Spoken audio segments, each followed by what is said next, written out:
Hey guys, happy Monday. Let's get moving. So the first thing we're gonna do is just get some blood flowing, right? Get some fluid going. So just to the right, 5 times, 2, just work on this landing, 3, 4, and 5. Push the hips back just a little bit, nothing too intense. 1, 2, 3, 4, good, and 5, to the right again, same thing. We want to land with the feet nice and straight, anchor the landing, heel lateral to the toes, 2, 3, 4, and 5, same thing other side, 1, 2, 3, 4, good, and 5. All right, let's grab the foam roller. I don't know how mine got over here. I'm back, but it did. All right, with the foam roller, we want to work the adductors today, the inner thigh. So we're going to do that by getting the foam roller perpendicular to the femur, the big muscle, or the big bone, and we're just going to take it in thirds. So the first third is down by the knee. That foot is floating. Next third is going to be up in the middle. And I'm definitely feeling that a little bit today. And then the third part of the third is all the way up, adductor magnus. So all the way up by the pelvis. So you might have to push your body up just a little bit.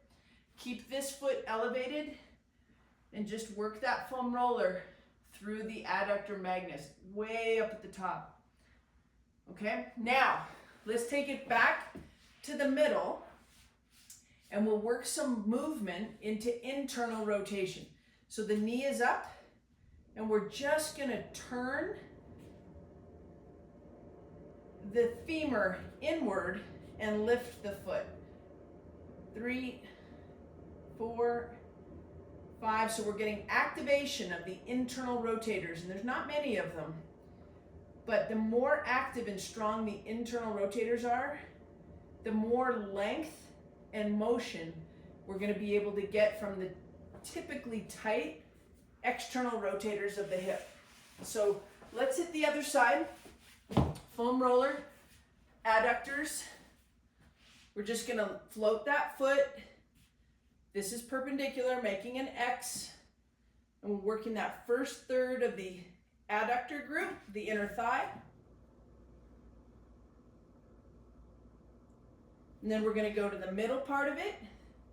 The good news for me is this is also a little spicy on this side, so I'm getting the right side and the left side, which means that when I did my bike ride this weekend and my run, I was using both sides pretty evenly. Okay, and then lift yourself up just a little bit and get that foam roller all the way up by the pubic bone and just work through adductor magnus. It's the thickest, shorter of the group is the magnus, but it's named Magnus for a reason. Okay, because he's big and strong. All right, right there, let's go 10 little internal rotators. 2, 3, 4, and if you've got a little herky-jerky movement on that, just kind of work through it, and you want it to be as smooth a movement as you can. 7, 8, 9, and 10. Good. All right, into seated 90-90. Keep the foam roller close because we'll probably come back to that one more time. Okay, right hip is down on the ground. Right hip, right here. 90 degrees with the lead leg, 90 degrees with the back leg. We're going to drop the sternum to the femur. Nice and easy. 3, 4, and 5. And then we'll change to left side 90-90. Left leg on the bottom, right leg back. Open the hip. Drop the chest gently. 1, 2, 3, 4, and 5.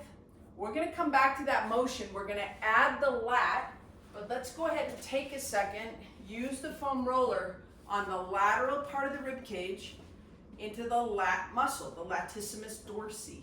And we're just gonna work through that, which we do all the time.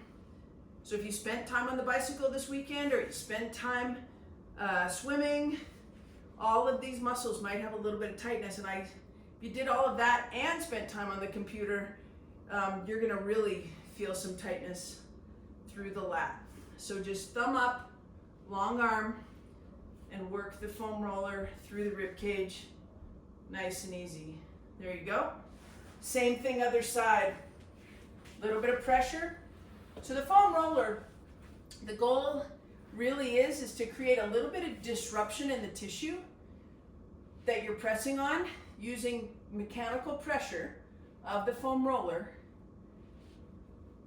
so that we can get movement in the tissue and hydrate the tissue, get more blood flow in the tissue. That's how foam rolling and mobility helps with recovery and allows us to reestablish good movement patterns and optimize movement patterns, because when there's tightness, unchecked tightness in the body, then your movement patterns, especially if you're a good athlete, you start to compensate, and you start to say, oh, I need to go run 4-minute Ks. You're just gonna go run 4-minute Ks, but you wanna give your body the chance to do it in the best possible mechanical form. So mobility, tissue care, all super important. But you know that because you're here. So nice little extension, work out the tightness in the chest, little bit of toggling, and good. All right. Take that foam roller, put it back to the side. Going back to seated 90-90. 90 degrees, 90 degrees. This time we'll add a big reach with the arm. So the right hip is down. We're gonna reach with the left arm. Create length. You can start to add and start opening this hip up as well. And then come back up. 2, and then come back up. 3, 4, and 1 more, and 5. So this lat is getting long and this hip is starting to get more open on the front side. Okay, left side 90-90. We're gonna reach with the right arm. Here we go. 1, and if I move you in and out of that, that's mobility. But if you feel great just kind of laying there and just staying with it, feel free, stay with it. 2, 3, 4, 1 more, and 5. Okay, good. Little bit of happy hips. Want your feet nice and wide. We're just gonna let it roll. 1, 1, 2, 2, 3, 3. This never goes away, it never gets old. 4, and 5, and 5. Good job. Okay, so from here, let's take it into a high plank. Also, it can be push-up position. I'm not a big push-up strength coach, so if you do my strength programs, don't fret when I put you into high plank. It doesn't mean you're gonna do push-ups, okay? So here we go, high plank. We're gonna take that left foot, put it on the ground, and we're just gonna shift laterally. 3, 4, and 5. And then back to high plank, right leg up. 1, 2, 3, 4, and 5. Now, we live in a world of excess. If some is good, guys, more isn't better. So the position, I'm going to give you a lateral view here. The position of the foot, when we go into these slow mountain climber positions with the lateral shift, some people will be able to get the foot all the way up to the hand. What I really hope for is that your toes get in line with the back of your hand. So we don't want to have too much mobility in the hips either. It's not useful movement for endurance sports per se. There's always going to be an exception to the rule, but we don't need to have excessive hip mobility. We want to have good hip mobility, maybe even great, but you don't need super great, okay? So this is the position right here. We just work through that lateral shift. 2, 3, 4, and 5. Same thing other side. Start it here. The toes match the back of the hand. 1, 2, 3, 4, and 5. Okay, good. Let's stay with that half kneeling position. And we're going to work the hip hinge just a little bit. So as you get into this position, 90-90, half kneeling, not seated, we're going to go ahead and just keep the chest up. You can put your left hand, if your left leg is down, left hand is up on the chest. And we just want to keep the chest up and push the hips back into that hip hinge. 2, you start to get a little tug on that lead hamstring. 3, 4, one more, and 5, and then come back up. Same thing on this side, and we build this out in little pieces. The first move, we got the right hip knee down. Let's take the right hand, put it on the chest. We want to maintain the integrity of the spine and just gently push back. 1, 2, 3, 4, good, and 5, and nice. Let's go back to the first side. We'll add that rotation. We'll just go through 5 of them. 1, nice reach and rotate through the upper back. 2, 3, 4, good. 5, and we say like something like, well, like a well-oiled machine. Well, now all of a sudden, the body starts expressing itself and adding fluid into the joints. Synovial fluid starts to move. The body starts to heat up. Heart starts pumping some more blood into all the tissue because now the tissue is moving and saying, send me fluid. That's going to help me move even better. 1, 2, 3, good. 4, oh, a little tightness in that left hip, and 5. All right, good. Let's take it up to standing, and we'll go into a windmill. So wide stance, heels outside of toes. We're going to windmill right off the center. So the right hand just goes to the height of the toes or in front of the toes, and then the left hand goes up, look up, look up.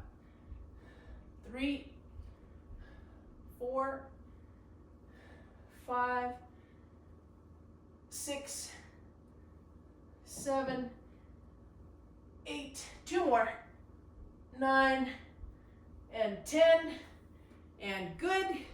Let's take it back onto the ground. We'll work really nicely through the pelvis. Land on your back, knees are up. From right here, both knees are coming straight out from your hips. So they're not too wide and they're not too narrow. Hip width. Feet are straight, so be careful that your feet aren't turned to the outside. And from right here, maintaining that little bit of medial tension, that anchoring in, I just want you to lift your hips into the bridge, double leg bridge. A lot of people use these to strengthen and activate the glutes. Make sure that the pelvis is in a great position. So right there, let's go ahead and activate pubic bone to belly button just a little bit. Flatten the back. Hold strong. Knees are straight out. Up into that bridge. Your hips should feel nice and flat. Push your knees in just a little bit. Anchor in. You'll feel your glutes switch on a little bit more. So stay in that bridge. Knees in. And then let's work the diaphragm just a little bit with 3 big breaths. Knees in, 3 big breaths.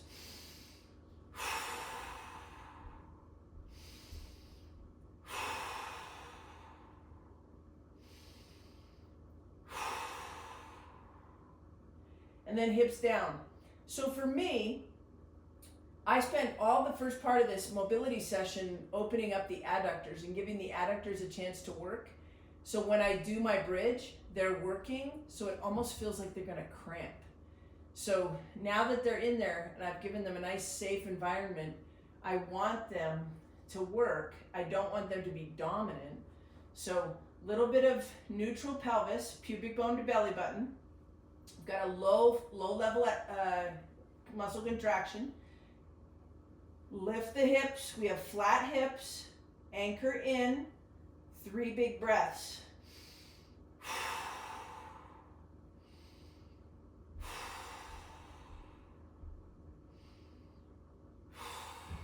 Much better that time.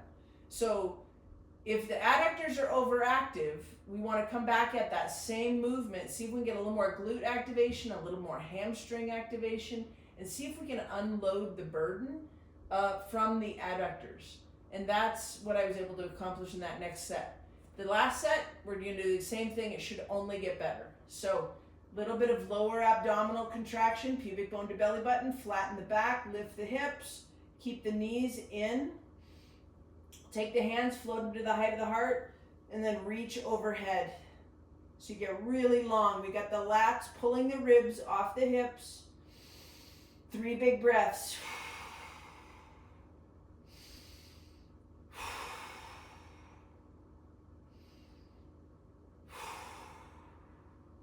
And good. So that feels super connected.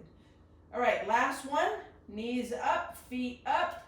We're just going to roll to one side, gently grab the knee. It's gentle, we don't want to force anything. And just kind of breathe into this gentle rotation. Work the diaphragm. Every time you breathe, there's an effect on the pelvic floor and the abdomen if you allow it, if you focus on it. So let's just take a moment. We're in this nice twisted position, easy breathing.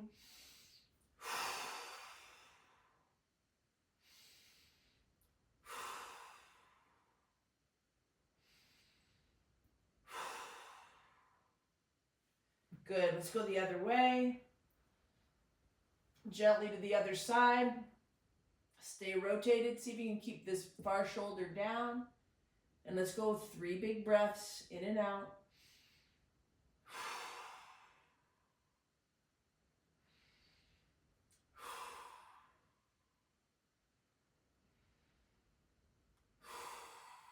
Good, we get those nice glute med, just nice easy length. From right there, let's straighten out the right leg. I got one more for you, just a little bit of hamstring flossing. So we'll work through that nice straight leg, then bring it back down, and then extend through the heel, 2, 3, 4, and 5, and then easy through the other side, 1, 2, 3, 4, one more, and 5. Hey guys, happy Monday. It's June. It's gonna be a great week. Thank you for starting your week with me. And if there's anything that you have a question about or anything I can help you more work out some movement questions or questions that your body might be asking you or things your body might be telling you, just drop something in the comments there. I'm happy to respond and help you along the way. Thanks for joining. Thanks for starting your week with me. Peace.